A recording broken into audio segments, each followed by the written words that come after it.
వన మహోత్సవం కార్యక్రమంలో జిల్లా వ్యాప్తంగా 13,45,000 మొక్కలు నాటే లక్ష్యం నిర్ణయించారని ప్రజాప్రతినిధులు అధికారులు సమన్వయంతో ప్రజలను భాగస్వాములను చేసి లక్ష్యాన్ని సాధించాలని రాష్ట్ర మంత్రి ధనసరి అనసూయ సీతక్క తెలిపారు.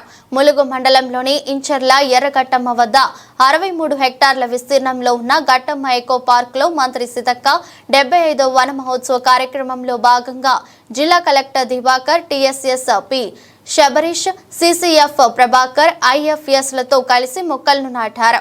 ఈ సందర్భంగా మంత్రి మాట్లాడుతూ రాష్ట్ర ప్రభుత్వం చేపట్టిన 75వ వన మహోత్సవం కార్యక్రమంలో అందరం మనవంతుగా ప్రతి ఒక్కరూ చెట్లు నాటాలని, ప్రభుత్వ ఖాళీ స్థలాల్లో అధికారులు, ప్రజా ప్రతినిధులు కలిసి చెట్లు నాటే కార్యక్రమాలను దిగ్విజయం చేయాలని కోరుతున్నారు.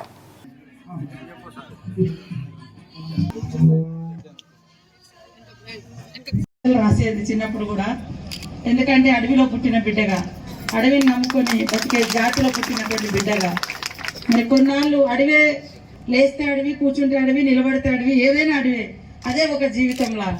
అంటే పుట్టినప్పటి నుంచి ఈ రోజు వరకు మధ్యలో కొంత గ్యాప్ వచ్చింది, హైదరాబాద్ అటు ఇటు అయినాం, కానీ ఎక్కువ శాతం అడవితో అనుబంధం ఉన్నటువంటి వ్యక్తులలో నేనే నెంబర్ 1 అనుకుంటే ఇక్కడ అందరికంటే.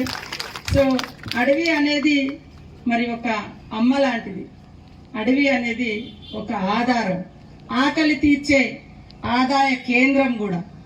మరి ఆకలి తీర్చేటువంటి ఒక ఆహార ధాన్య ఎట్లయితే స్టోర్ చేసుకుంటామో, ఈ అడవిలో ఉంటే ప్రతిదీ కూడా ఆకలి అనేది కనబడదు. ఎందుకంటే అడవులలో రకరకాల చెట్ల నుంచి పండ్లు, కాయలు, గడ్డలు, ఆకుకూరలు అన్నీ కూడా ఎలాంటి పొల్యూటెడ్ లేకుండా, కలుషిత ఆహారం లేకుండా పిల్లల